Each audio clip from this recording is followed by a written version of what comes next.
If you're a podcast host, listen up, this one's for you. My name is Allie Jackson. I'm the host of Finding Mr. Height, a dating and relationship podcast that I've been doing for 4 years now, sharing my positive and practical approach to dating that's built on my own life experience. And I wanted to share another experience that I've had, my secret behind monetizing my show. It's called Red Circle, and I was just telling my colleague about how much I love their platform. With Red Circle, not only am I getting a seamless hosting experience, but I also love the support I receive in ad sales. It's not just typical ad sales either. It's targeted opportunities based on my show and my life. And the platform is super simple. You just set your preferences and Red Circle matches you with sponsors that align with your show. You can vet every opportunity and their platform gives you great analytics. More recently too, my Red Circle team has brought me opportunities outside of my podcast on social media to really augment the podcast partnerships, bring them full circle. I just can't recommend them enough. If you want to give it a try, go to redcircle.com to get your free trial. That's redcircle.com for a free trial. This is a podcast from Minute Media.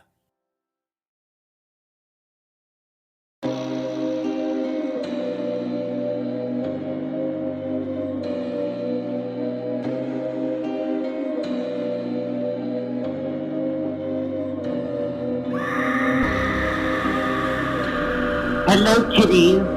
This is your Julie, the Crypt Keeper, and you're listening to Slashie Radio.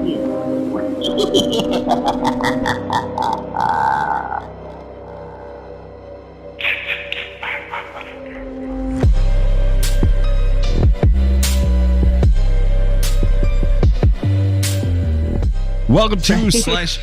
What? Yeah. God damn it. Welcome to Slashie Radio. The host Mikey Bones, Kevlor, and Rob Humphrey. What's happening, guys? Not much. Hello, Paizono. We just had the conversation on the Patreon show. We just recorded not to do that anymore. Yeah, you have to do it with like the hand and everything. I did a hand thing. Oh, okay. Well, then it's fine. My hand may or may not have been moving when I fucking said that, and I don't appreciate it. This needs to stop. We're here for the Slashies, night 1 of the Slashie Awards, 3rd annual, guys. The most prestigious awards in all of Hollywood. No one could tell us no. That's Yeah. right. No one could tell us no. This is the 3rd annual Slashie Awards. This is now. Did we do? We did 3 Murder Madnesses too. Yeah. It was over 3 years ago where I sent you a text that said idea slashies. Yep. And it's costing me even Here we more of a are. headache going forward as it did then. So good for you. You son of a bitch. So we're starting. We got drink roll call to get to, and then we're going to be, tonight is going to be the awards for the games of 2023 and the series of 2023. Some interesting news too. News? I got some stuff. Well, let's get through drink roll call. And then Okay. I guess you can mention whatever news. I don't know anything of news. All right. Well, let's say these might be rumors more than news, but I want to talk about it. Okay, fair enough. One of them I know for sure is news. Okay, fair. All right, so what do you guys, who wants to go first for drink roll call? I'll go first because I'm boring. I didn't do anything super special. I am making palomas tonight, and I've been drinking them for a while. So I've had a lot of tequila. Might get a little rocky. Last time you had tequila, you played Dead by Daylight and tried to call Batman. I was awesome at Dead by Daylight. No, you were not. There are people that join Discord out, Cat, and still mention him that night he used a flashlight on Dead by Daylight. They still talk about it. Legendary. Well, I am drinking. I'm going to send you guys pictures. This is the first, I think this is the first time in drink roll call history that I'm going to send you guys the can too, but I'm going to also send pictures of the box Ooh, Oh, okay. God damn it. that this came in. And I went to, I quit smoking again recently, and I've been replacing them with vapes. So for the time being, and I went to get some more vapes at the smoke shop, and I go and they have like a bottled orange soda that's really fucking good, and I get that whenever I go there. And they didn't have it, so I'm looking up and down the aisles and shit, and I walked by this one box. I just sent you guys the first picture. It's called Two Turnt Tea. And it's also called, it's boozy iced tea. Boozy, not bougie, boozy iced tea. Oh, it says that right there. Yeah. Look at that. Yeah. And I looked at that and went, wow, it's a little girly. Rob will hate it. I like it. I think here's the thing. If you were just drinking this and you didn't show me the pictures, I wouldn't hate it nearly as much. Because the box really sells the whole thing. I mean, the color scheme and everything that they chose is you as a grown man should not be walking around. Now, even the can doesn't look that bad. Yeah. Although I'm mad at the can. Oh, really? Because if you zoom in to the bottom of the can, it says "To Turnt Tony." I don't like that. It's a little racist towards Italians. I don't appreciate it. Your Paisano Tony's tea. Mm-hmm. But yeah, I'm drinking boozy iced Tony tea. Danza. Oh, hey, it's back for the new year. You're drinking Tony Danza tea. For the Could Slashies. you imagine if somehow Tony Danza had something to do with this company? Like, could you imagine? There was no Tony on the whole box, which would piss me off because I went back to check. I'm like, did I just? But yeah, I'm drinking 2 Turnt tea. Nice. Does it all say Tony on them? Do all the cans? All of them. I checked like 4. Because I thought maybe it was like remember Coke did that thing where you could buy a bottle with your name on it? Yeah. Mm-hmm. People got excited about that for some stupid fucking reason. Yeah. Nope. Every one of them. I pulled 4 out. All right. Well, yeah. Tony Danza tea. Good for you. It's not Tony Danza tea. Yeah, it's 2 Turnt Tony Danza tea. What are you drinking, Kat? I am drinking a bloodbath. A bloodbath. The picture has been sent. Ignore the Dr. Pepper next to it. Oh, does it have Dr. Pepper in it? It does not. That was unrelated. No. Okay. I just happen to have a Dr. Pepper there. What's in it? It is a pomegranate raspberry cocktail that has a little, very much like my shark drink, it has a little splash of grenadine. I tried really hard to get a picture of the grenadine because it looked like blood. Like, it's a darker red than the rest of it. Right. But unfortunately, just like carrying it up to my office pretty much mixed it in. Oh, yeah. Can you hear my dog? No. All right, good. She's making these weird fucking noises. What are you? Stop it. See, my thing, Kat, it looks good. I don't like pomegranate. Like, I actually hate pomegranate. I don't know why. Oh. And I love, as everybody likes to make fun of me for, I love fruity flavored drinks like lemonades and all that shit. I got grape cranberry juice. That shit's bomb. I love fruit drinks. Pomegranate can't stand it. Really? Nope. I don't know if I ever had no pomegranate stuff. I'm a big fan of pomegranate, so I was excited to try this one. I was a little bit leery because lemon was like misspelled in the instructions for it, and I was like, that's not great. Pomegranate was also misspelled, so it's spelled pomegranate, which I don't think is how you spell pomegranate, but it turned out okay. Like, it's pretty tasty. Pomegranate sounds very fancy.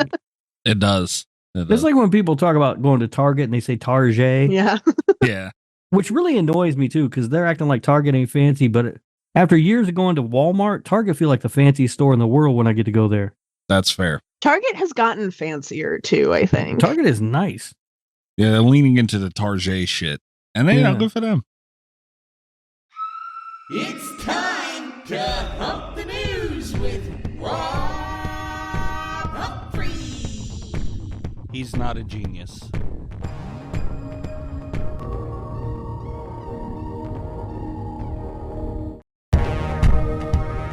All right, so unplanned news segment turns out. What do you got for news, Rob? Oh, yeah, so there's, well, first of all, the first news that I saw was, Kat. Yeah. There's no plans currently for a sequel to Spiral, but Chris Rock has stated that he would love to come back to the franchise. I don't care what Chris Rock wants. So hey man, we gotta be nice to Chris Rock. He got the shit slapped out of him for no reason. He comes back to Spiral, he's gonna get the shit slapped out of him again. That's a promise, Chris Rock. But I contend I don't think Chris Rock was the problem with Spiral. Like, I thought he was just Chris Rock. He's fine. He was I like not Chris Rock. the problem with Spiral. He was a problem with Spiral. The thing is that I don't blame him entirely because he came in and he was Chris Rock. He did exactly what we expected him to do. The issue is that that's not what I want in a Saw movie. Like, I don't want a drug bust stand-up comedy special. I would like a Saw movie, please. But what about a movie from the Book of Saw? I apparently don't want that either. Now I know better. No current plans, but Chris Rock is interested in it. That is the one that I actually saw reported. I read that somewhere. Okay. Now, I also heard a rumor. It's going around that it looks like Soxy is going to pick up right where Socks left off. Oh. So we get to see the game of catch? I think so. We're going to get to see him have a catch and go get an ice cream. I and he's hope gonna that's raise... the whole movie. I swear to God, that would be the funniest thing in the entire world. He's going to raise a small child and then go on to become whatever he becomes. But anyway, it's because Saw, they'll mess around with the timeline and stuff, so people were wondering where it was going to fit in, but apparently it's going to fit in right after the events of Socks.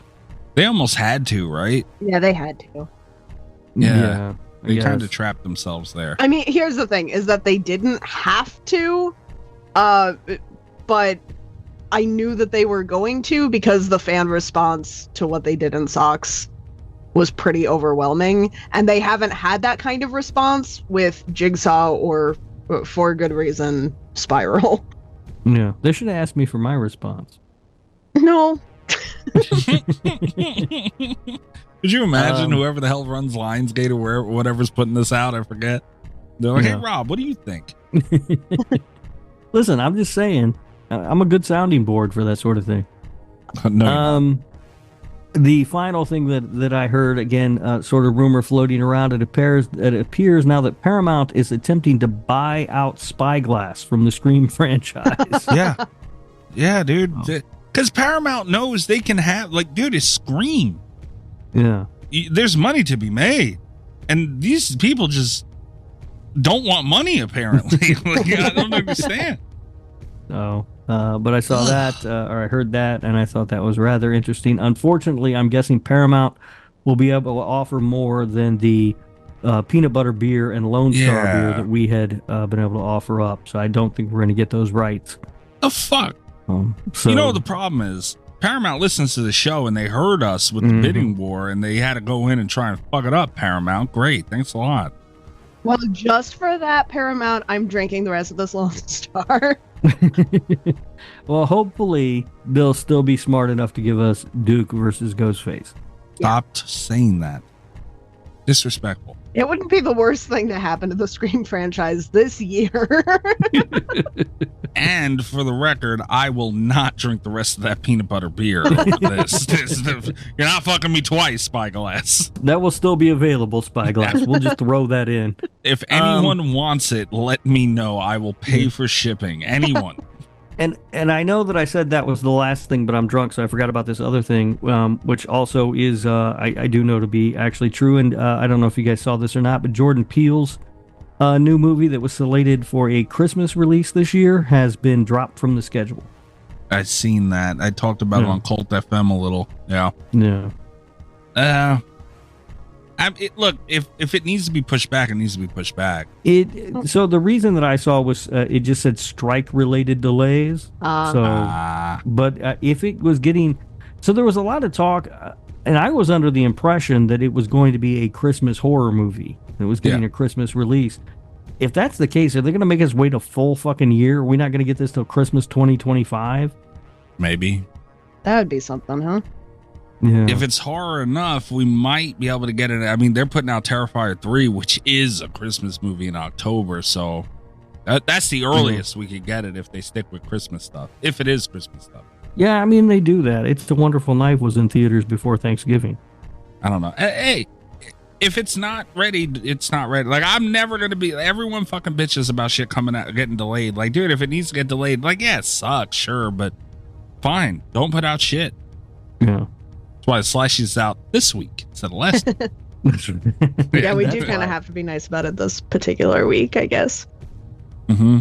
Yeah, can't say nothing. All right, that's all the news that I had. Okay, fair enough. Do I gotta hit my button on the Slashie night? I was going to say no, but I have a couple that are relevant. I think you're going to appreciate the first one, Mikey. What do you mean first one? I'm trying to clean out the folder. Give me a break. And also, we don't have the Danza fact anymore, so she's got time. Yeah, I'm just trying to clean out this folder. You're gonna like the first one. It's okay. You'll love it. Yeah. Crazy idiot! Get the fuck out of here! You! Go ahead, go back to turning tricks and old folk and you pain in the ass! This is the Gabagooli Mystery Corner, where our listeners anonymously send in Italian memes making fun of me for being Italian. They're mean, they're buttholes, they're rude, it's not nice. I don't know why they do it. I don't know why we do it, but here we are nonetheless. The memes go up on Patreon, and we try and describe them on the show. This first one is to celebrate your new purchase. What the fuck is that? When it's time to record and you're a pastafarian. Wow. Are you gonna jerk off with that too, Mikey? No, this is disgusting. It's a bong with. It's like, it looks like Chinese noodles in the fucker. Who would do that? It's a bong with noodles in the water and it's brown and that's fucking gross. So you did not like that one to celebrate your new No, sponsor? why would Okay. I like that? Well, No. Maybe you'll like the next one. yeah, maybe you'll like the next one. The next yeah, 'cause one, there's another one. yeah, the next one is to help you feel better about Rob using his hands when he speaks Italian. It's a good reminder great. for everyone. It's educational. Oh, great. Italian speaking mode on. Meow. Okay. It's a cat looking at its paw. I don't know why the capiche, like making a capiche hand thing is the reference. I don't like that. We've had so many of these, and fuck breakbrunch.com too, by the way, because at the bottom of this meme it says more awesome pictures at breakbrunch.com. No, this isn't awesome, so I don't think anything else you have is awesome. Fuck breakbrunch.com. They wanted credit for that bitch. They made sure to put their watermark on it. Oh yeah. Imagine you don't get credit for this. There's a million fucking cat capiche memes on the goddamn internet. Breakbrunch.com's got the first one apparently. Fucking Christ. I know. It's terrible. I feel your pain, Paisano. Kiss my ass, stop saying that. Did you do the hand? Did the cat course I remind did you? the hand. Okay. Of course I did the hand. I'm also so drunk I can't remember whether I'm supposed to put an O on the end of it or not anymore. You're not. These were terrible me. Like, even at the standard of, like, I don't like any of them. I have a couple more if you want to keep going. No. Oh, fun new game. We just go until Mikey finds one he likes. Ooh. No, I don't like that at all, actually. And yet and still, I feel like we won't run out of doing this goddamn segment. Is the crazy part. So, We do lucky still me. have 2 months left in my phone. In the old folder. Great. Yeah, 2 months. You can do that standing on your head, Mikey. No problem. Oh, yeah, no problem. But then we have another folder, apparently. I don't know. Yeah, I'm moving stuff into a new folder. So. Yeah, so. Hmm. It's called Ooze. Anyway. Why you gotta do that? Because you deserve it. I had your back. No, you didn't. I was sticking up for you, Paisano. We're taking a quick break and we'll be right back with the Slashies Night 1. Son of a bitch. Fucking grab bong. This is disgusting. I'm deleting that. I can't delete it yet. Fuck.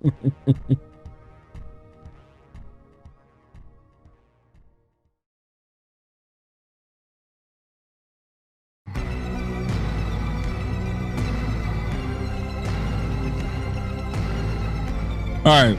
Night 1 of the Slashies. We're going to start with the games, and then we're going to get on to series, and then next week, books and movies. Everybody looks forward to the movies, honestly. Yeah. That's Of the course. big one.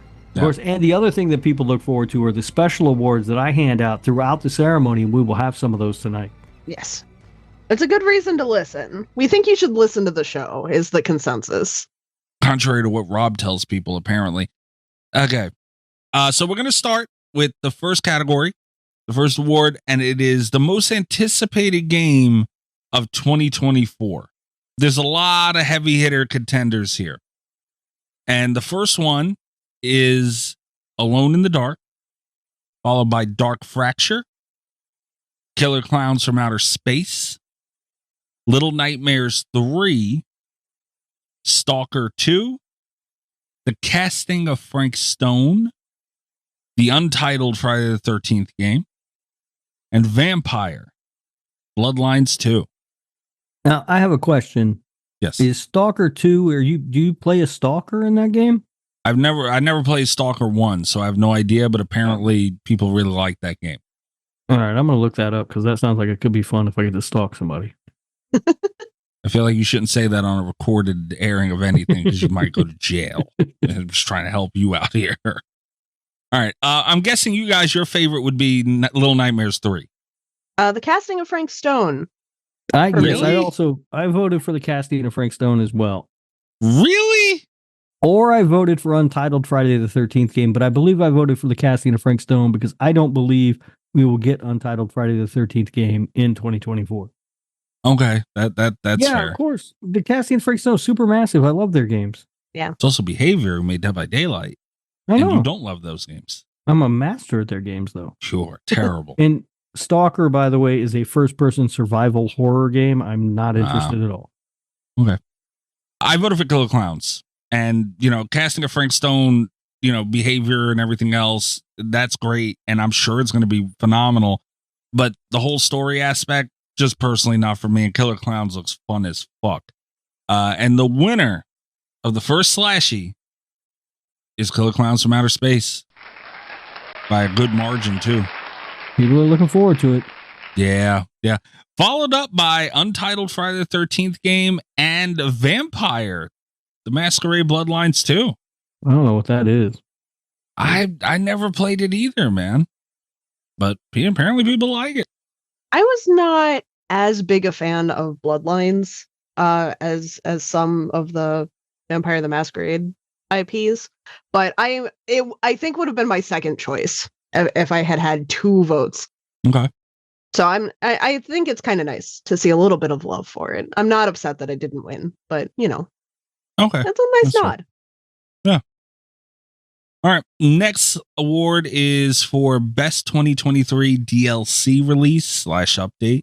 Oh, we're not going to find this one. You don't need to. The nominees are the Alien release for Dead by Daylight, followed by Black Nancy, the Texas Chainsaw Massacre Killer Survivor map release, the Chucky release for Dead by Daylight, the game rework for Phasmophobia, the Separate Ways release for Resident Evil 4, and the Winter Kills DLC release for The Outlast Trials. I honestly don't remember what I voted for. It was between Alien and Chucky for me. I voted for Chucky because Nick Cage wasn't nominated. No, he wasn't, but should he have been? Yes. Yes. You think? Yes. It's Nick Cage. He should be nominated for everything. As a matter of fact, next year, Nick Cage will be a nominee for every single category. Yes. I understand, but these are like, that was a character. And yes, it was a DLC release, but these things are like maps, rework, a lot of content. Nicolas Cage, Becky. God damn it. All right. And the Slashie goes to Dead by Daylight for the Chucky release. Yeah, that's... people were, I think, really excited about that one, right? Yeah. Yeah, it was Chucky in Dead by Daylight. Yeah. I will say, now that I've played the game a little bit, I hate playing against the Chucky because you can't see that little short son of a bitch when he's running around. Yeah. But they did a really good job with it too. I think that, like, for me, it's cool because they had to rework so much just to figure out how to get him into the game. That's what I was going to say. If for nothing else, people wanted to see it and what it would look like, how it would work. And they fucking did it, dude. And honestly, Alien didn't get as much love as it was second. I was wrong. Okay. So Alien was the second one. I might have voted for Alien because like Jonesy and the attention to detail there was phenomenal. Yeah, they did some cool stuff with that. They did. But yeah, that deserved. Not mad at that. Yeah, but I also, with Alien, I hate that Nostromo map. So that Nostromo, you haven't gone against an alien yet in a game, have you? Oh yeah, I have a couple times. Did you? That tail is a motherfucker, isn't it? Yeah, you got to set those fucking things up to burn it, and yeah, no. Burn, kitty, burn. Burn, kitty, burn! Yeah. All right, next award is for best voice actor. And there's a lot of heavy competition here. I also want to protest this because Nick Cage was added after I voted and after Rob voted. Yes. So whatever the math is here, it's wrong and unfair.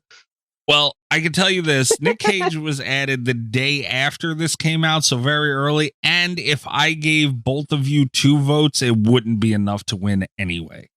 Wow. So, that being said, I think you should give both of us 2 votes. Fair. It's still going to change nothing. But like I said, right. There's a lot of competition on this. This is one of the heavier competitive, like with name value, you know? Yeah. So the first nominee goes to Brad Dourif, the great Brad Dourif, for his voice work in Chucky on Dead by Daylight. They couldn't get Mark Hamill, unfortunately. I swear to God, is nothing sacred? Nothing. Nothing. Not the Slashies, apparently. Take this seriously, Mikey. Next nominee is friend of the show, Damian Maffei, for his voice work with Johnny in the Texas Chainsaw Massacre. Next is, I hope I say this right, Ika Villi? Knocked it out of the park. God, nailed it. I'm sure that's it. Yeah. For Alan Wake and Alan Wake 2. Jennifer Tilly for her work as Tiffany in Dead by Daylight. Nick Cage for his work as Nick with a K Cage in Dead by Daylight. Nick, oh man, I'm gonna fuck that up. I don't even know how to say that one. Apostolides. Apostolides. Damn, Is that Kat. Italian? Yeah, that's Italian. I am the Holy only shit. speaker of Italian on the Hey, show. paisano. He's a paisano. I got these things are strong. Fucking Tony's tea is boozy tea, boy. Tony Danza don't play. It might be Tony Danza's strength. Dude's got me fucking doing Italian shit on the show. I can't believe it. Nick Paisan for Leon Kennedy in Resident Evil 4. Not a Resident Evil fan. This guy's popular. Oh yeah. Yeah. And also Tony Todd for Venom in Spider-Man 2. Oh. Yeah. I think I voted for Damien in this one. Is that fucked up of me? I voted, so my 2 votes obviously go to Nick Cage. Yes. Yeah. My actual vote, because that was not an option and Mikey has rigged this entire system, also went to Damian Maffei. I had it down between Damian Maffei and Tony Todd, but I wanted a horror game to win. Okay. So I voted Damian. That was the tiebreaker. Tony Todd also did a really great job as Venom, though, for the record. Yeah. Yeah. I mean, clearly I would have voted for Nicolas Cage. But that was not an option when I voted. I don't remember if I voted for Brad Dourif or Damian Maffei. Okay. Yeah, plus 4 votes to Nicolas Cage. That's right. I have bad news for you. That brings Nicolas Cage to a total of 5. So the one other person agrees with you guys. And honestly, Nick Cage has I don't know. Brad Dourif and Jennifer Tilly had a lot of Chucky, but Nick Cage has a lot of voice lines in that game. He's funny, Cat. He says, "I'm Nick fucking Cage." Yeah, he talks shit. When you go up against Onryo, which is Samara or Sadako or whatever, he goes, "Oh, Sadako." It's like, goddamn. He also did all his own screams for that too, which was voluntary. He volunteered to do that. Yeah. But the Slashie goes to friend of the show, Damian Maffei. Yay. Yeah, look at that. I'm happy for that. And Brad Dourif is a pro. Jennifer Tilly, she's a pro. But, like Damian Maffei, man, he's kind of stepping into that new age, I don't know, like, that next level of celebrity within the genre. Yeah. He's on his way up the ladder, and he did good with this. And look, Damian Maffei now has a Slashie. Yeah, we gotta have him on to accept it. And Nicolas Cage, Oscar winner, does not. Look at that. I'm sure Damien will understand that and firmly appreciate the gratification that should come. And I bet if you asked Nicolas Cage, he would want to trade his Oscar for a Slashie. I bet he would. I bet if we ask Nicolas Cage, his publicist will email me 3 times telling me that there's no K, that there's a K on the name. Wait, but there's a K in the nomination too. Maybe he'd appreciate that, honestly. Yeah, we're making a distinction. It's the kind of creative decision that Nick Cage, with or without the K, would have a lot of appreciation for. Yeah. Pretty funny. All right. Next up is Best Studio. This one's competitive as well. And it's the first nominee is Behavior Interactive for Dead by Daylight. Next is Capcom for Resident Evil. Dread XP for Amanda the Adventurer. End Night Games for Sons of the Forest 2. Our friends at Gun Interactive for the Texas Chainsaw Massacre. Motive Studio for Dead Space. Remedy Entertainment for Alan Wake 2. And Zeekers for Lethal Company. This one, I think I ended up voting for Behavior. Yeah, I'm pretty sure I did too. It was between them and Gun. I think I voted for Behavior. I did not vote for Behavior. Did you vote for Dread? I did not vote for Dread. Really? Who did you vote for? I voted for Motive. It was really, really close between Motive and Remedy for me. I knew they were, I have a thing for underdogs, but also Dead Space was fantastic and Alan Wake 2 was also fantastic. Those two were both doing good work this year. Honestly, all these companies and studios, they did great. All of them. Yeah. Yeah. And even Zeekers, they came in last second. And I do not understand why people like Lethal Company, but it is or at least last week, it was a huge game. So they did something right, whether marketing or game development, they did something very well. But the Slashie goes to, in a landslide, Behavior Interactive. Yep. Yeah. And Gun also not even second here. Capcom for Resident Evil. Interesting. Yeah, I thought for sure Gun would have taken that one. Yeah. Or at least second place, Yeah, those were the two I was torn between because I did like the Texas Chainsaw Massacre. I mean, you posted video of me playing it and saw how great I was at it. A natural. We're not talking about that. No, and look, I love Gun, but the problem is Dead by Daylight has been out for so long. They're able to sit back, term used loosely, but they're able to, they can take in licenses and you're just recreating a character and then working your gameplay. Gun has to come up with whole new characters. They're still trying to fix their game because, it's new and balance it. Dead by Daylight's very far ahead. They don't have to worry about a lot of that shit. Yeah. So, and also Behavior had in their back pocket Nicolas Cage. I guess. They did have that. Yeah. I guess. All right. Best multiplayer game of 2023.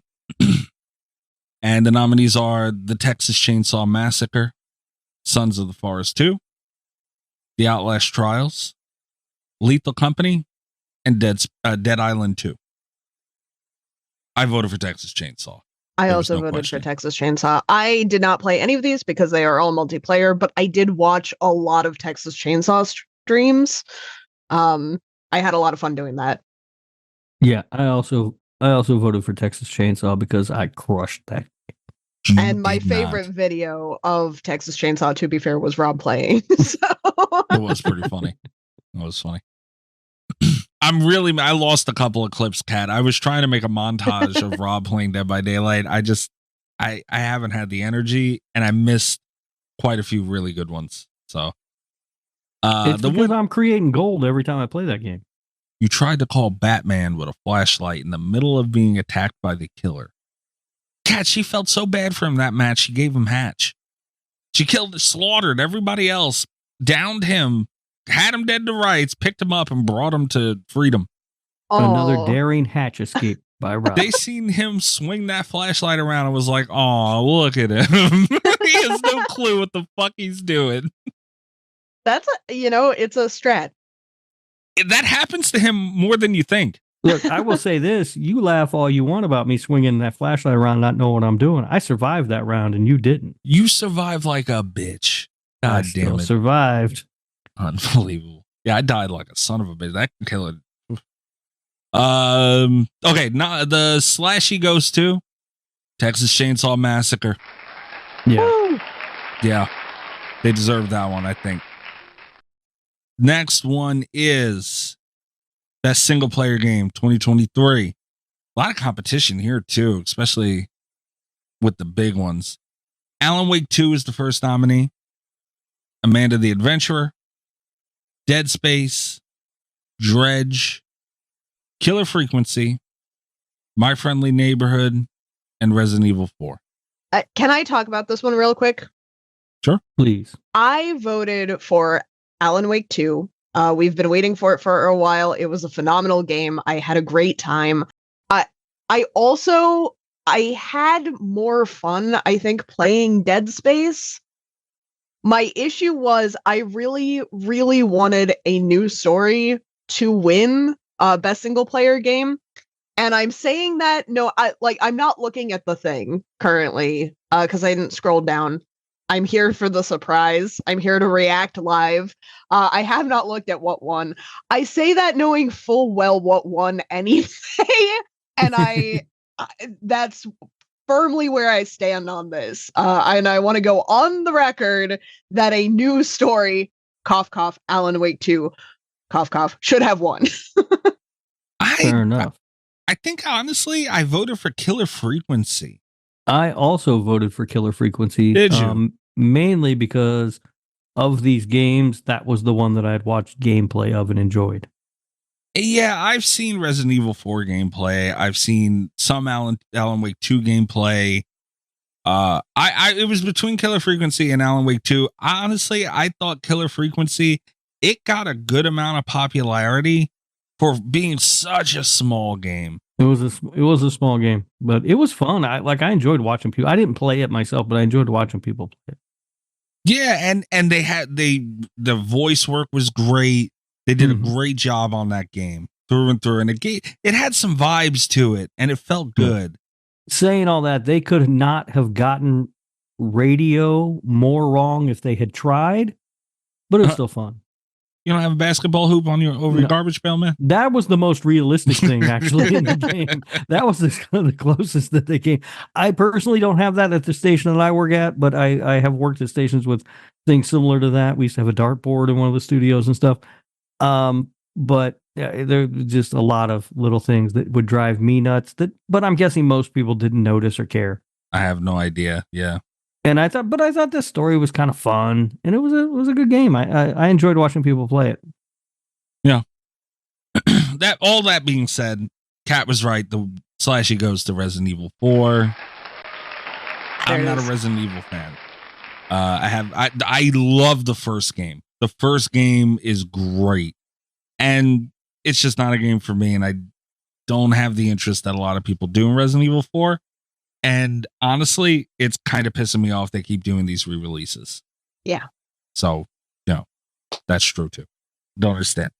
But hey, if they're going to make money for shit they already did, it's hard to blame them.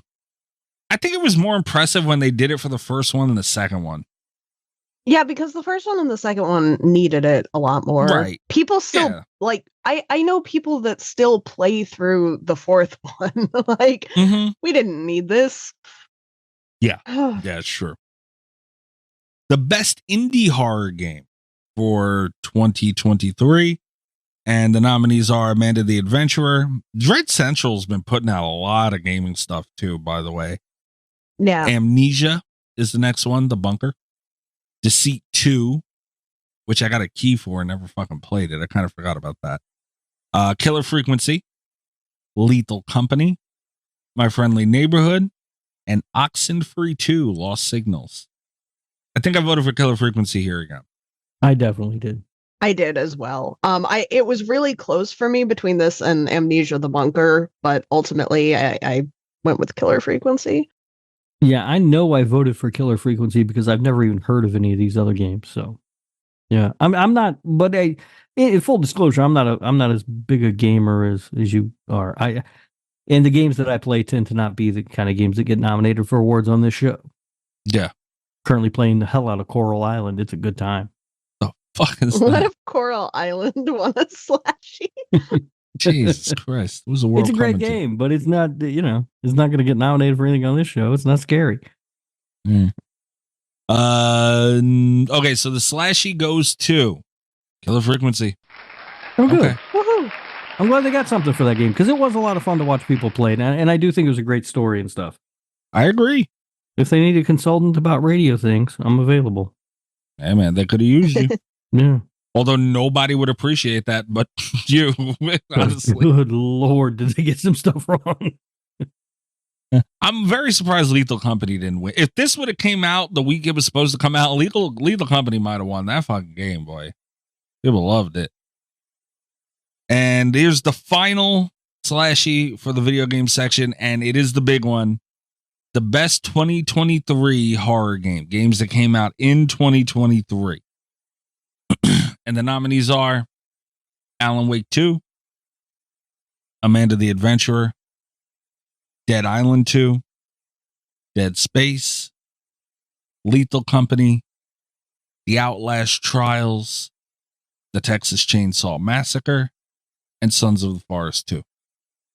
I went with TCM on this one, obviously. No surprise. I went Alan Wake 2 again. I voted for TCM also because I hadn't played any of the other ones. Not that I played a lot of TCM. I played one match. I completely ruled, and then I retired undefeated. But at least I had played it. And honestly, I may have gone Alan Wake 2 had I played the game, and I may have played it had I known that it was even released this year. How'd you not know?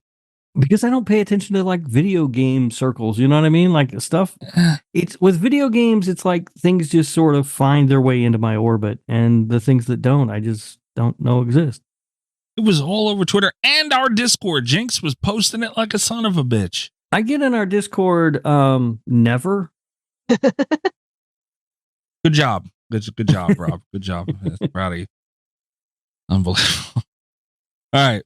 The Slashie goes to, by a larger margin than I thought it would be, the Texas Chainsaw Massacre.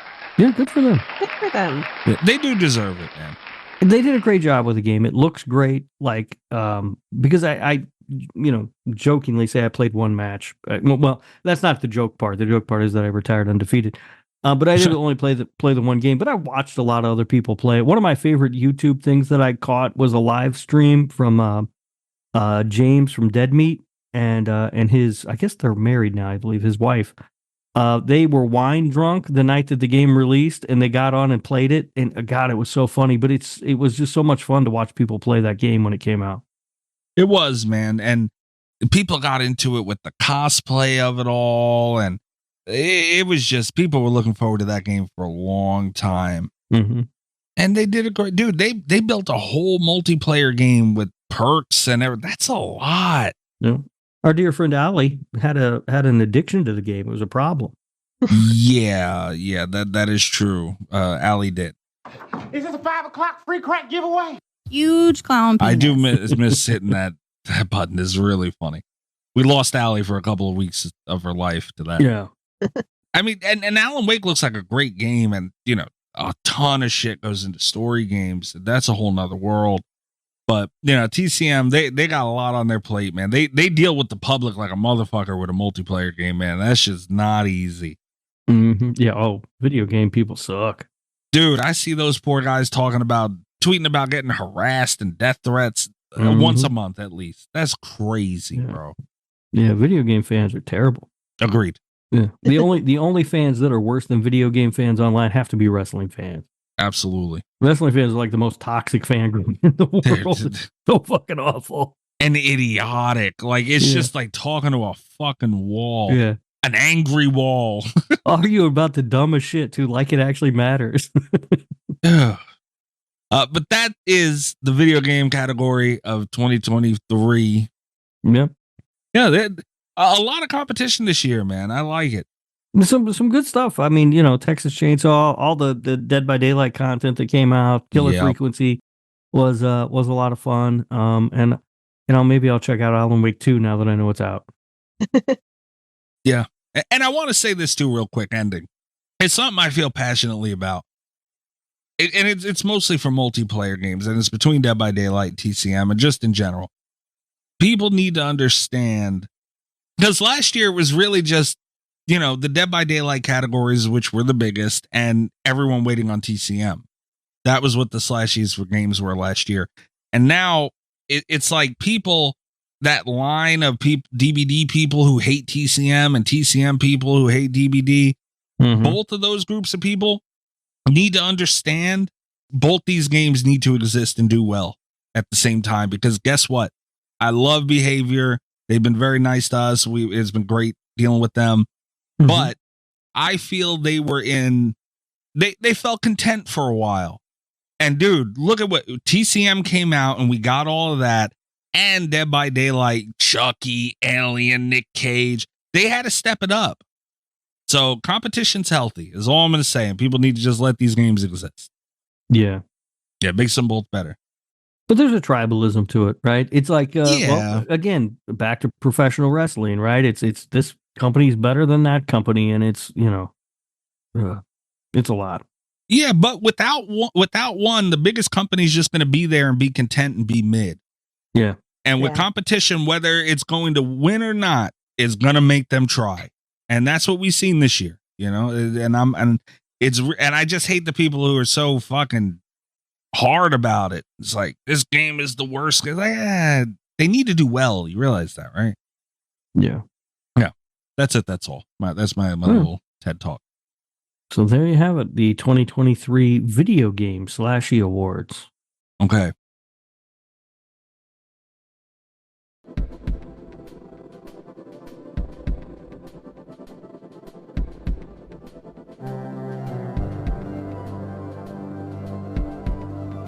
Are we ready to get to some special awards? Oh, yeah. Oh, shit. I forgot special about award those. time. Yes, these are very special awards. These are awards that we don't have a category for, but I've decided that need to be awarded for various reasons. And we do these every year. And it's the highlight of the show for most people, I believe. This is what people really want to hear. We're going to start out this year with a very special award. This is the most dangerous fruit of 2023. Okay. And there was a lot of considerations because fruit can be dangerous, but ultimately, the only correct answer. There's a correct answer, yeah. And the winner for the most dangerous fruit of 2023 is watermelon. So congratulations to watermelon. You have now won a Slashie. I just want to point out, lemonade killed 2 people this year. But watermelon, all the watermelons in the world just won a Slashie award. Yes. Every watermelon. Yeah, wow. you're going to have to make a lot of plaques, Mikey. Seeds and all. Just because those are watermelons waiting to be watermelons. Okay. Are you going to give any feedback on, like, any context on that? No. People who know, if you know, you know. All right. The next special award is an award that I think is very deserved and hard earned. This is the award for the greatest Dead by Daylight player of 2023. Oh, for crying out loud. And a lot of people were up for this because there are a lot of great DBD players, but ultimately I would be lying to the world if I did not give this to myself. You motherfucker. So congratulations to me for winning a Slashie for being the greatest DBD player of 2023. Wow. Where's the applause button? There, you want an applause button for that? Here's your applause button. There it is. Come on. This is the Slashies. Why don't you have a little dignity, Mikey? Okay. You know what? Fun and games now. You like that? All right. Wait till Huff finds out you did that. I thought you were going to do the right thing and give it to Huff, and it would be a heartwarming moment because the guy deserves it. He's a goat. And you went and did this. Well, okay. I think that even Huff would agree that I'm a better DVD player than he is. He's going to yell at you.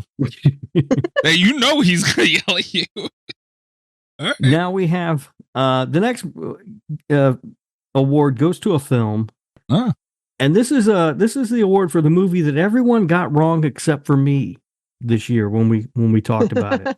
Okay.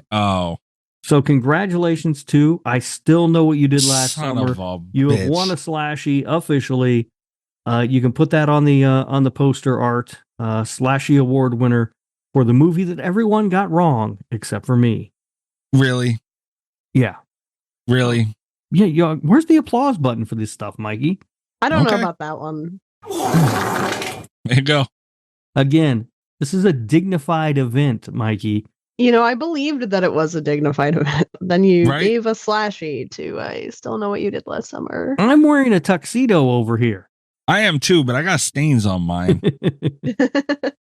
All right, up next is this has become an annual thing. This is the Spirit of Cat Velour Award. Oh, Oh, yeah. This is a film that I believe captures the spirit of our co-host Cat Velour, and I have to look this one up because I'm drunk and I already forgot the information that I had learned about this movie.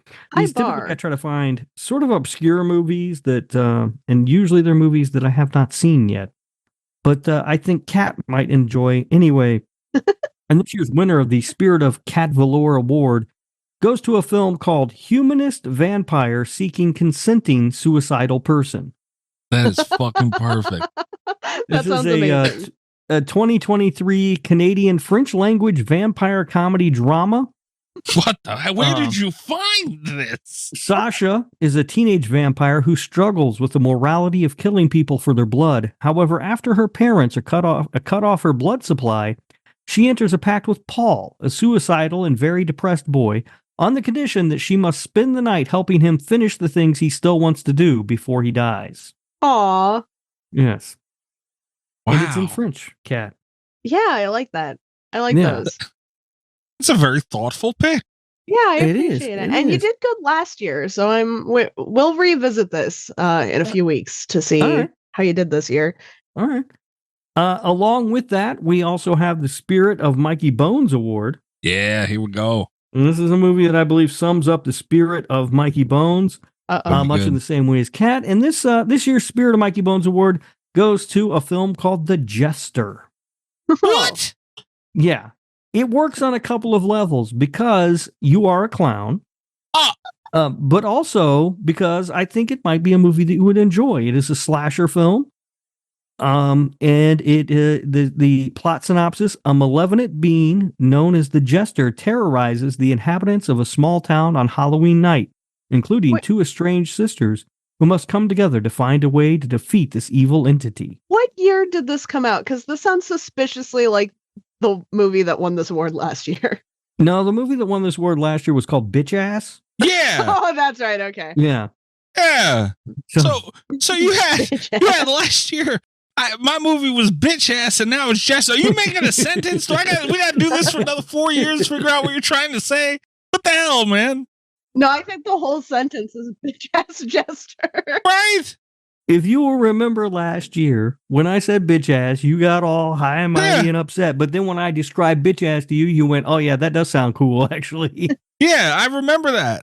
This is a movie. It's a slasher film, which you like. It takes place on Halloween night, which you also seem to like movies that take place on Halloween night for some reason. That's true. So I thought maybe you would Halloween, enjoy your it. favorite. The nerve of you. And I remember that. And I got mad initially when I heard The Jester because that's fucked up. But then I calmed down a little bit and I woo-saw because I'm like, okay, this happened last year. Maybe he picked me a really cool movie. You notice I'm still mad now. Why are you still mad?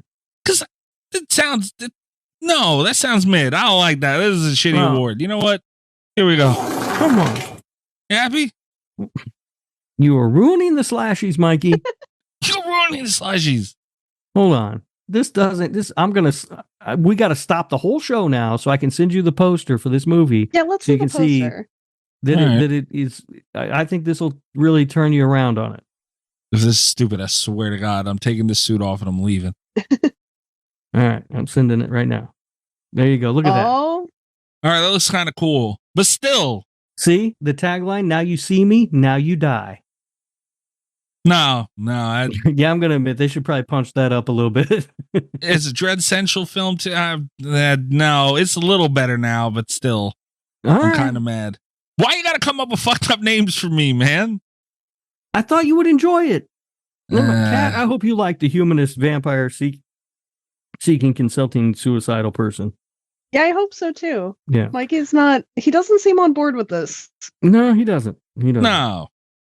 I'm going to go ahead and get this one out of the way. This is a big one normally, but this year was tough. And so I kind of, I don't want to say I punted on this award because this girl, she was going to win this award at some point anyway. It's inevitable. But I felt like I kind of was like, this is the year to give it to her because I didn't have any great, I just didn't see many great entries for this one. I'm talking about the very coveted Emma Roberts Crazy Eyes Award. Oh. Yeah, and not a lot of great entries. We got to find some more women with crazy eyes to put in movies. But there is one person who clearly is destined to win this award eventually anyway. This seems like the year to do it. So it goes to Mia Goth for her work in Infinity Pool, or pretty much any movie she's ever been in.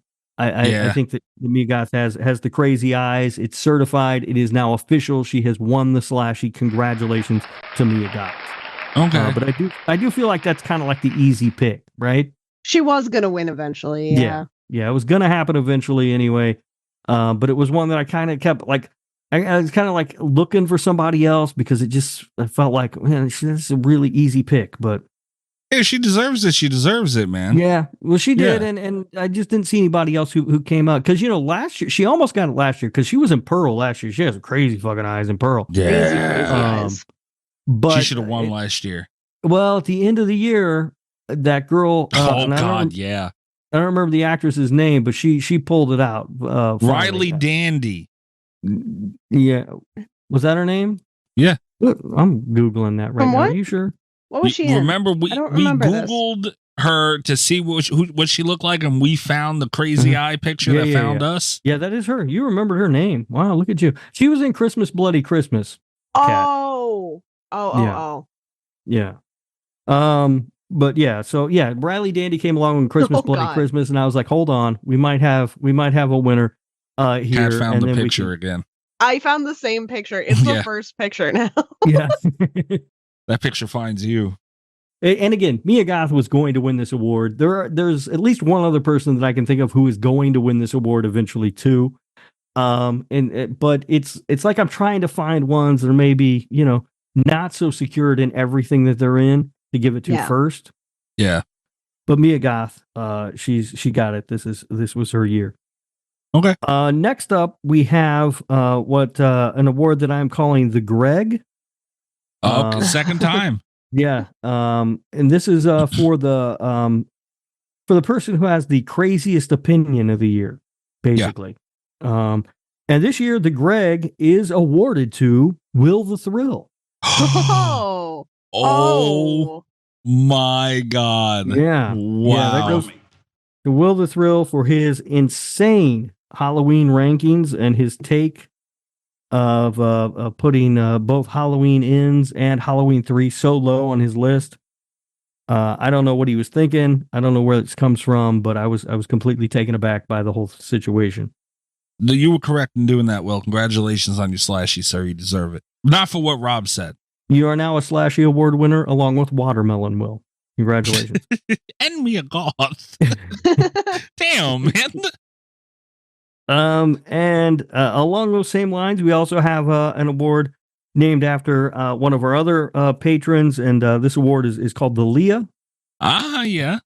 And this is awarded annually to the most annoying patron. Wow. And congratulations, Leah. It's going to you again. Oh, my God. And this is for questioning my HR credentials and also just being an overall pain in the ass. And I'm pretty sure Leo won it last year, right? Leah did win it last year. Yeah. So 2 years running, it's going to be tough to knock her off that pedestal, guys. 2 years in a row, I feel like she's got a lock on this category, which is weird because with the Greg, I really didn't want to give it to Greg. I wanted to give the award to someone else. It's named after Greg, right? Because we all know Greg is hot takes and crazy opinions. So he's reached a level that an award has been named after him for that. but it's Yeah. time to, dole it out to other people.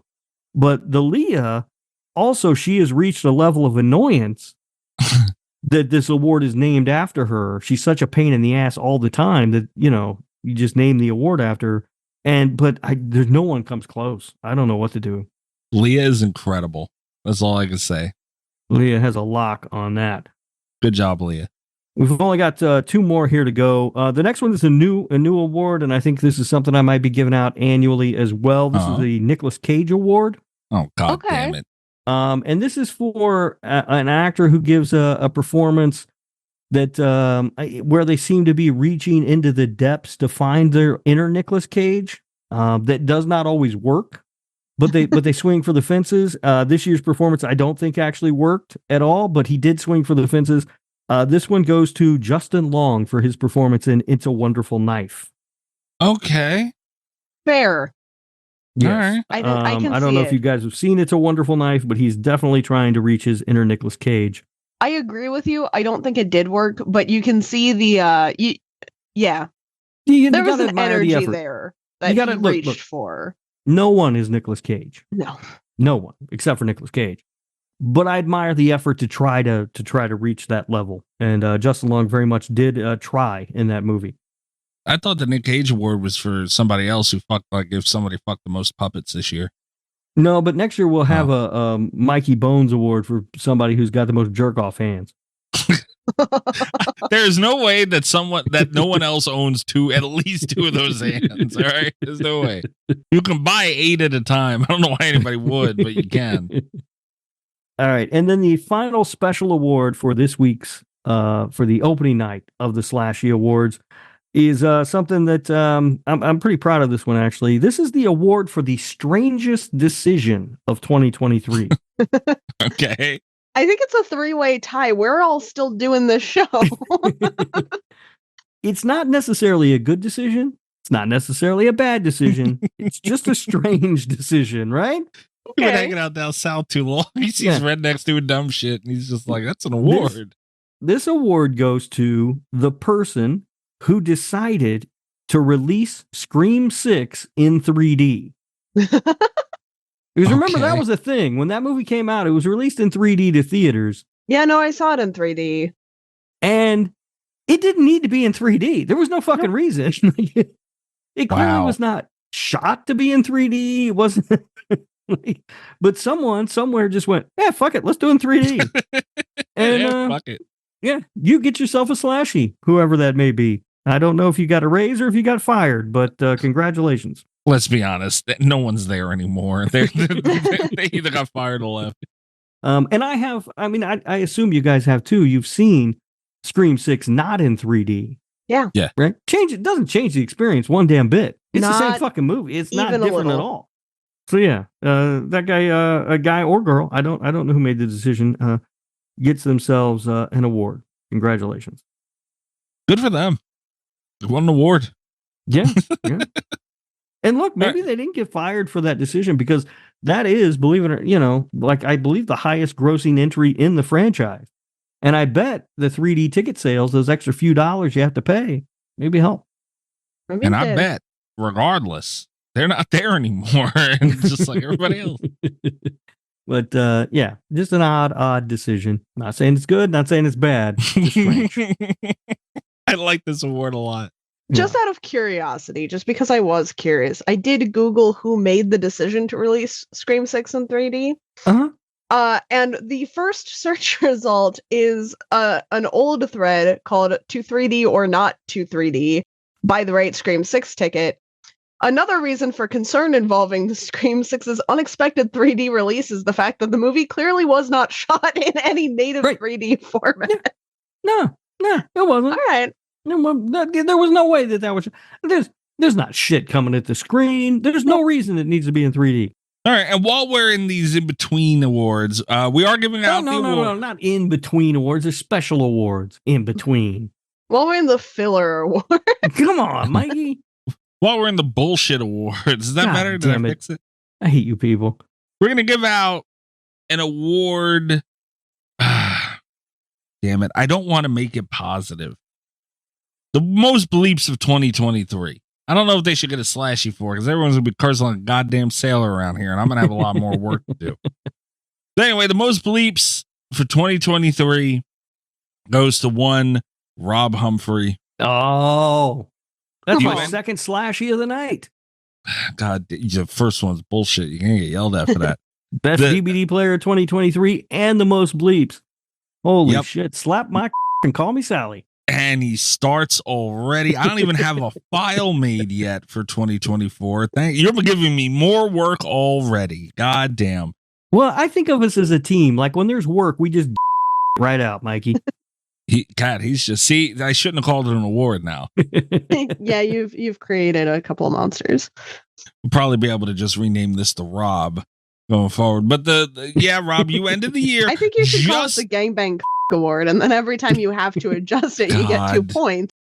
I thought I could wait a second because I'll remember too, but Cat's just fucking. You only got one though, because you could say gangbang, but you can't say. Oh fuck. Okay. Son of a bitch. It All works. right. Can you say Yeah, I can say gangbang. You can't say Okay. gangbang. You're still saying gangbang. All right. Yeah. You ended the year just shy of 50 with 49. That make you mad? a little bit? I feel like you gypped me somewhere along the way. Nope. Did not. Cat, you had 15. Okay. I had 30 plus 1, and there's an asterisk next to it that says Rob made me do it. I don't remember quite what that means, but I made you say you did. You're up to fucking 5 already. He wants to make sure he hits the 50 threshold for this year. He's gonna clear it. I had 30 and then the 1. EyeRChris had 5. Greg had 6. Amber had 1. Allie had 3. Fucking Allie. And Matthew Cote from Behavior also with 1 bleep Bullshit. for 2023. well, I humbly accept this award. Yeah. Congratulations. All right, we're going to take a real quick break and we'll be back with the series. All right, so this is another big one. Series are a big deal. They're Mhm. kind of like movies, but different. All that stuff. They sure are. They're like movies, but shorter and on TV. They're kind of like movies, but different. And, this is another big one, too, because I think series have evolved into such a big thing now. Like Mhm. the streaming services have helped with that. And, this one's up there as well. Yeah. And this is the one where. You can't say that. All right. But I'm correct, right? Yes, you're correct, but you All can't right. say that. All right. I'm up first. Yes. All right, cool. I'm gonna guess the first category is most anticipated series of 2024. Yes. That is Yes. correct. Okay, good. Smart. I We're forgot. all on the same page. The We are nominees for most anticipated series of 2024 are Alien, Crystal Lake, Hellraiser, Untitled The Conjuring series, Untitled Halloween Miramax series, Welcome to Derry, and The Wicker Man. Okay. I can tell you, I'm pretty sure I voted for Crystal Lake on this one. I debated between that and the Halloween series, but I got to be honest with you. I have a better vision in my head of what a Crystal Lake series could be than I do what the fuck a Halloween television series is going to be. So I'm more looking forward to that because I think the Halloween series has the potential to be a real fucking train wreck. Yeah, I don't remember what I voted for here either. I think I went with Crystal Lake. I don't remember. I also voted for Crystal Lake. I'm actually most excited about The Wicker Man, but I did not know that it was a thing until I went to vote for this. So I felt bad at choosing it as my category. Yeah. Yeah. Yeah, that makes sense. All right. And the Slashie for most anticipated series of 2024 goes to Crystal Lake. Nice. There we go. Woohoo. That's what we all voted for, and apparently the majority of our listeners did as well. And Mhm. yeah, I think a lot of people are looking forward to this. And also, I mean, we haven't had any Friday the 13th stuff in a while. So Yeah. Yeah. I didn't think about that. Yeah. It is honestly, other than Welcome to Derry and The Conjuring, this is pretty good selections here too. I mean, I don't think Welcome to Derry is going to be bad. I do. It's going to be, I don't know. It could be good. Okay. You want me to do the next one, Kat? I think. Sure. I don't know what order we're going in. Well, we'll just go from the top for now. Okay. All right. Best Actor from 2023 series. And the nominees are Bruce Greenwood, Fall of the House of Usher. Jeffrey Dean Morgan for The Walking Dead, Dead City. Norman Reedus for Daryl Dixon. Lakeith Stanfield for The Changeling. Matt Krusty? What the? How the hell do you say that? Sure that's it. Nailed it. I'm 1,000% sure that man's last name is not Krusty. Dude, it starts with a C and a Z. American Horror Story. I hope he didn't win. Will O'Donnell for John Carpenter's Suburban Screams. Zach Morris for Goosebumps. And Zachary Arthur for Chucky in season 3. Zachary Arthur, phenomenal too, by the way, in that series. Yeah. I did not watch season 3. Well, he was the same kid from the main kid from the first. He did great. I haven't finished the first season. Well, the second one was what it was, and I haven't started the third one, but he's great. He really is. All right. The Slashie goes to Bruce Greenwood for Fall of the House of Usher. Yeah. Wow. Good call. Yeah, that's who I voted for also. That's who I voted for, yeah.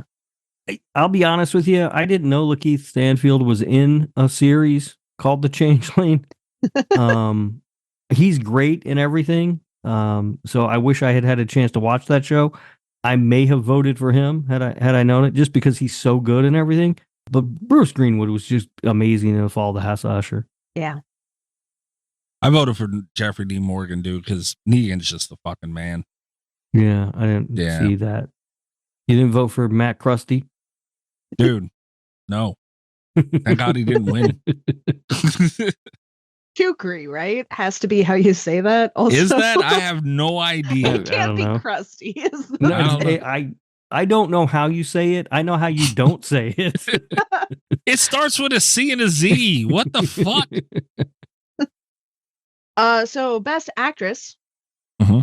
Up next, we have Olivia Allen Lind from Chucky season 3. We have Carla Gugino from The Fall of the House of Usher. We have Clark Bacco from The Changeling. Clemence Posey from The Walking Dead, Daryl Dixon. Emma Roberts from American Horror Story season 12. Issa Briones from Goosebumps. Lauren Cohen from The Walking Dead, Dead City. And Maria Almeida from John Carpenter's Suburban Screams. Anyone remember who they voted for? Did you vote I'm for? pretty sure I voted for Emma Roberts. I think I voted for Emma. I mean, that feels very on brand for me. Yeah. Did you watch American Horror Story season 12, Rob? Because that does not seem on brand for you. I did not. But I did right. indeed vote for Emma Roberts. I seen clips from it, and she's Emma Roberts, so yeah, she did very well from what I've seen. Well, the Slashie goes to Carla Gugino from The Fall of the House of Usher. Damn. She was good in The Fall of the House of Usher. I just didn't feel like her role was that big. It's hard because I feel like this was more of a cast piece. Mm-hmm. I think she did a really phenomenal job. Mm-hmm.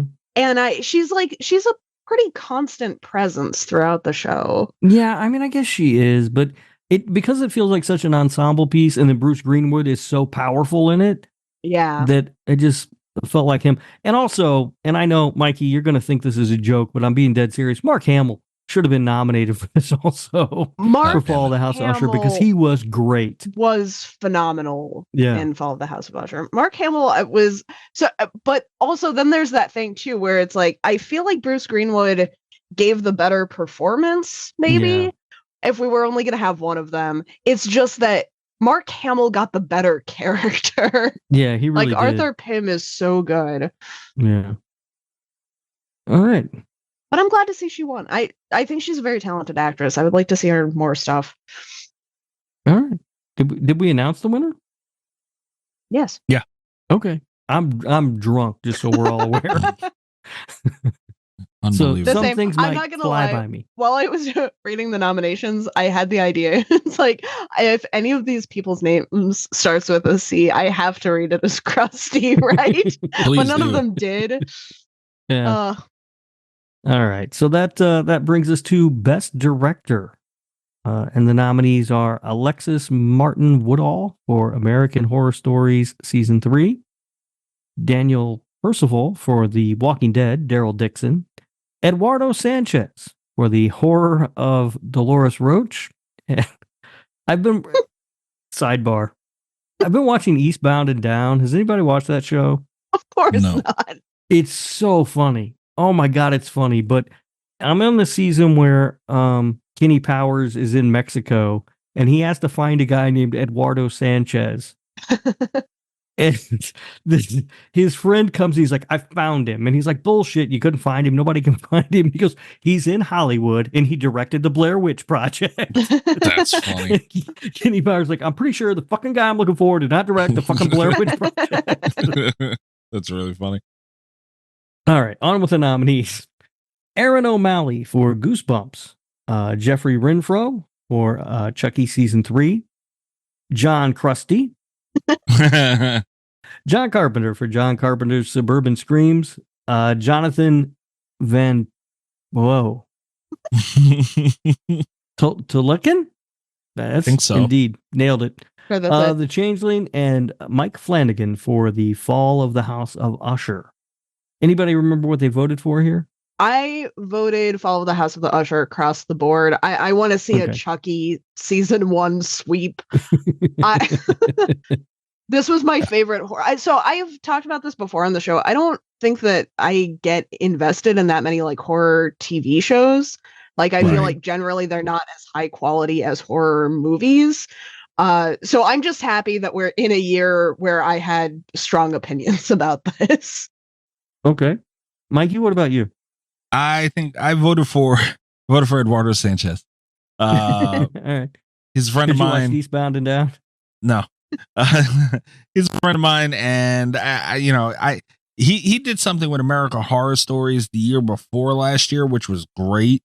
And I like Kat said, I'm just not invested in TV series, so like my vote here is a little, especially for directors of them, like it's less valuable. Either that or it was going to be like I probably would have went with Mike Flanagan just because he's Mike Flanagan too. Sure. I voted for John Carpenter because it's John fucking Carpenter, but also I think the story of him, how he only directed one episode of that show.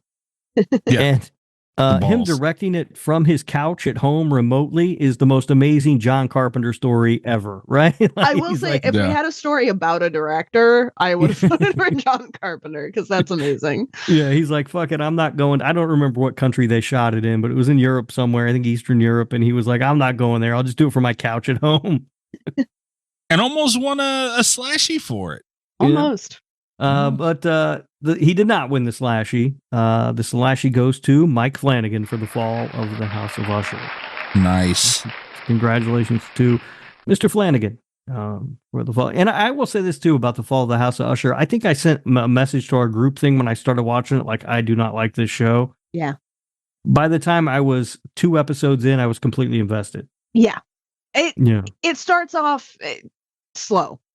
It's a little odd, right? Like I felt like when it started, it was just like, I don't know if this is really the kind of thing that I was expecting it to be. But once I got into it, I was really digging it. So I think the thing with The Fall of the House of Usher is that because it's an 8-episode series, and the first and last episode kind of frame the individual, almost anthology, middle of the series. And those two aren't great, but all of the anthology episodes in the middle really carry it. Yeah.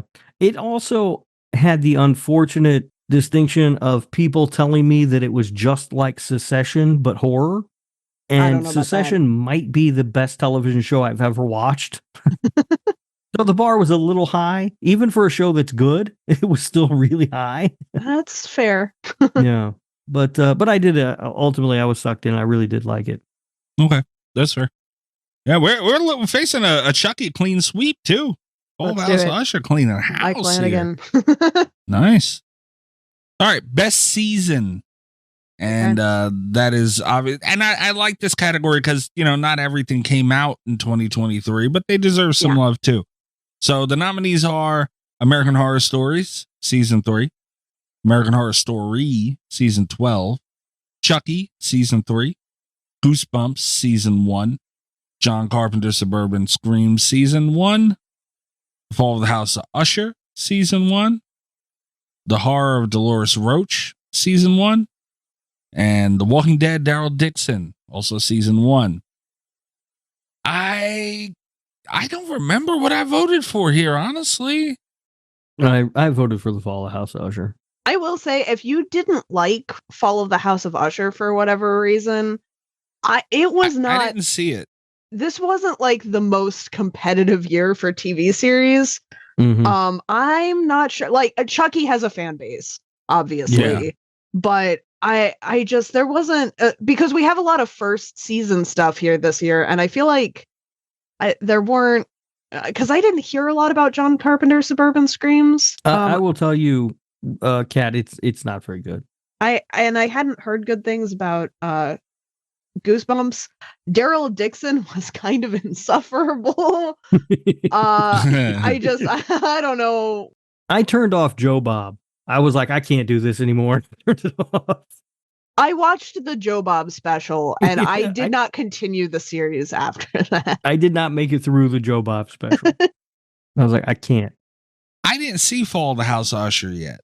So, and I feel like that's the thing too with series, especially what we've seen on the Slashies. Usually one just dominates a year. Yeah. Whether it be a new series or not, like that's just usually what happens. Well, the John Carpenter thing too is more like a true crime sort of documentary reenactment kind of thing, more than it is a TV show, like a traditional television show. That's true too. I'm also pretty sure that some of it was just made up because I'm if I'm not mistaken, one of the guys in one of the stories was named Mike Myers. That's pretty funny. It was just like stuff like that. I was like, wait a minute. And not for nothing, good for the voters this year, man. I'm shocked John Carpenter didn't win the best director. I'm shocked. And good for them. He shouldn't have. Well, people like Mike Flanagan. Yeah, but I feel like he didn't just win because he's Mike Flanagan, though. I do feel like he earned it. No, it's a quality show. Yeah. I feel like they didn't vote for the name this time around, which I enjoy. But anyway, so the Slashie goes to, and the sweep continues. Fall of the House of Usher, Season 1. Yes. All right. God damn. I think we only have one more, right? They could do it. Did you guys do right? Oh, it's me. Let's find out if you guys did right. Last category of the night too. By last word of the night too. Yep, and it sounds like a just in time. Yeah. Yeah, very possible. We have the best 2023 horror series, and our nominations are Goosebumps, John Carpenter's Suburban Screams, Mayfair Witches, The Changeling, The Fall of the House of Usher, The Horror of Dolores Roach, The Walking Dead, Daryl Dixon, and The Walking Dead, Dead City. And our winner is The Fall of the House of Usher. You guys can continue listening to Slasher Radio. They did it. I want to talk, though, about second place because coming in just like 17% behind was Goosebumps. Are you guys okay? Hey, man. Is someone holding you hostage? Do you need help? And that's not fair. Goosebumps, they did a great job on that. I've probably seen more Goosebumps than anything else on here. You watch Goosebumps and not The Fall of the House of Usher.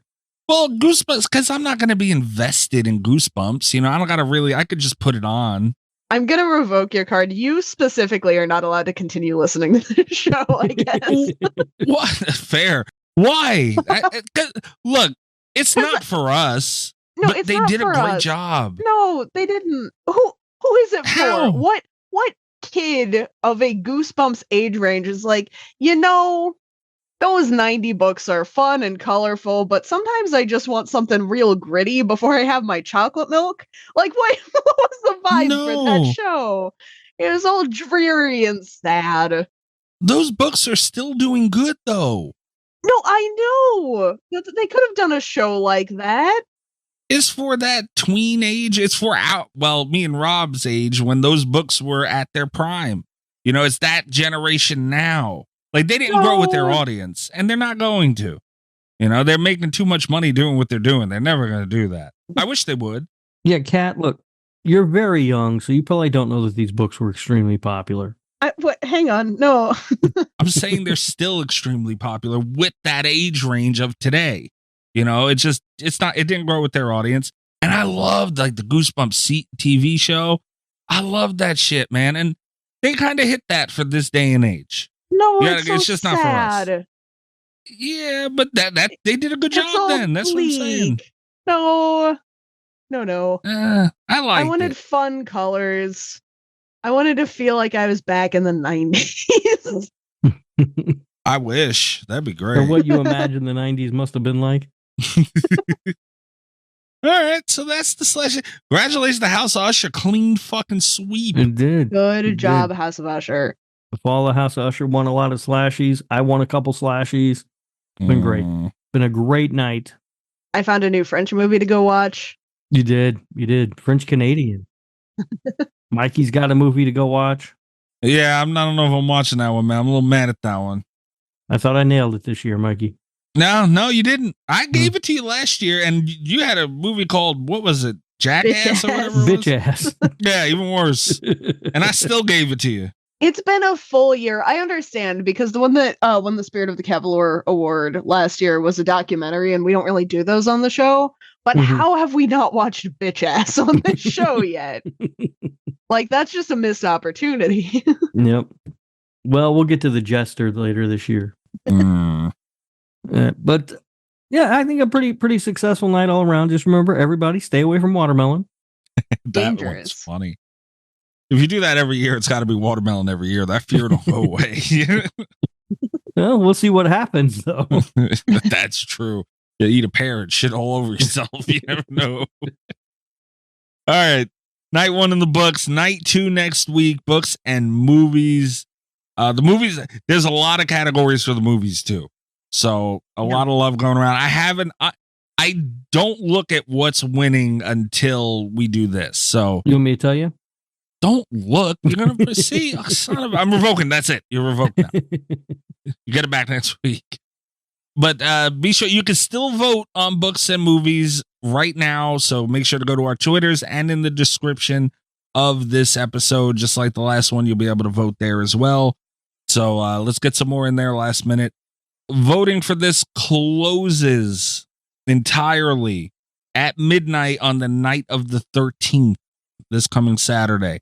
So make sure you get them in, and you can check out our Twitter at Slashie Radio, patreon.com/Slashie Radio. This shit is strong. Next week's going to be a big one too, because we get not only do we have the books and movies, but also the Lord Humphrey Lifetime Achievement Award. Yeah. We will find out who is going to stand in the Slashie Radio Hall of Fame alongside Amber and Al Bundy. Yes, it is the Al Bundy you're thinking of. Yes. The highest honor. Yeah. Not Ted Bundy, as someone thought we had nominated. Oh, yeah. I don't remember who that was, but someone. Huge clown penis. We would never leave our patron alone in the Hall of Fame with Ted Bundy. Someone might like it. Chris will give him a run. Chris and Greg will outdo Ted Bundy, or will go running. But yeah, so, and you can nominate somebody for that still at Slashie Radio, at patreon.com/Slashie Radio. Tiers starting as low as $3 a month. There is a 7-day free trial. So you can get in there, check it out. You get an extra show every week. You get behind the scenes Easter egg content every week, before and after and during the show bullshit. Gabagool Mystery Corner memes and everything else extra, drink roll call stuff, they go up on the Patreon. I'm at Mikey's Dead. You can check me out on Twitter if you want to. Also, please check out Cult FM, the other show that I do with Little Miss Huge Clown Penis. Huge clown penis. Allie Surreal. That's where we talk. We also talk horror stuff. We went over the upcoming movies and games coming out for 2024 this week. Oh, that sounds fun. Yeah, and it felt like a long episode. So they all do. That. Yeah, I know. I talked in depth about Terrifier 3 and 2. I know Rob doesn't want to miss that. Yeah, I can't wait. Rob, where you at? I'm on Twitter at RadioRob123, and you can listen to the other show that I do with Kat, the Nick fucking Woo Cagecast, Nick effing Woo Cagecast, if you're searching for it in your podcast app. And we just have put out our episode on Face Off with special guest EyeRChris. Ooh. First guest on the show. Yep. Hell of a deal. And you never know what's going to happen with Chris, so you're not going to want to miss it. And we haven't recorded yet, so we don't even know what happens. Right. Yeah, there's a whole lot of time jumping going on here. But, no, it's a very respectable show, though. I trust Chris. Yeah. Yeah, it's a respectable show, but Rob tells people not to listen to this show on that, so I don't know how respectable it is. A respectable show. It's a respectable show over there, and I don't want people coming here expecting the same thing. Am I still banned over there, man? Yeah. Yeah.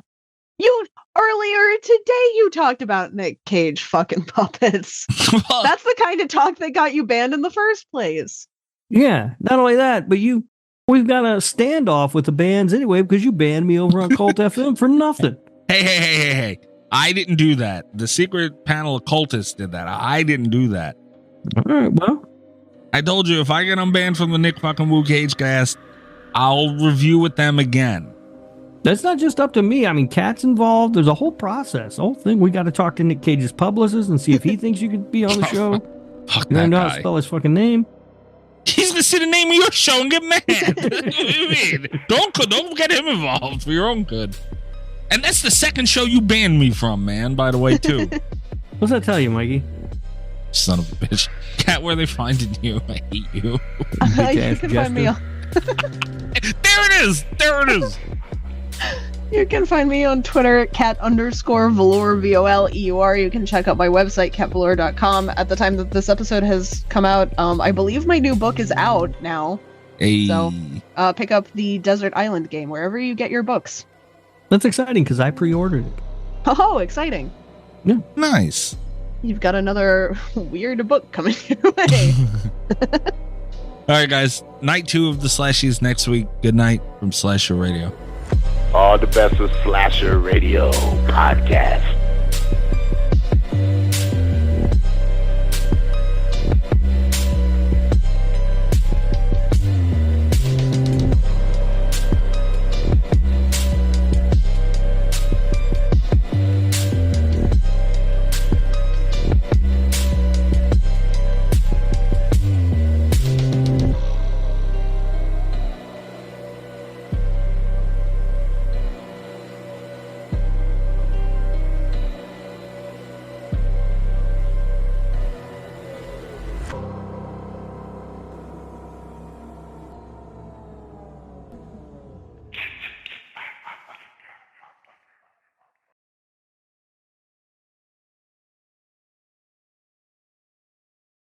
If you're a podcast host, listen up, this one's for you. My name is Allie Jackson. I'm the host of Finding Mr. Height, a dating and relationship podcast that I've been doing for 4 years now, sharing my positive and practical approach to dating that's built on my own life experience. And I wanted to share another experience that I've had, my secret behind monetizing my show. It's called Red Circle, and I was just telling my colleague about how much I love their platform. With Red Circle, not only am I getting a seamless hosting experience, but I also love the support I receive in ad sales. It's not just typical ad sales either. It's targeted opportunities based on my show and my life. And the platform is super simple. You just set your preferences and Red Circle matches you with sponsors that align with your show. You can vet every opportunity and their platform gives you great analytics. More recently too, my Red Circle team has brought me opportunities outside of my podcast on social media to really augment the podcast partnerships, bring them full circle. I just can't recommend them enough. If you want to give it a try, go to redcircle.com to get your free trial. That's redcircle.com for a free trial.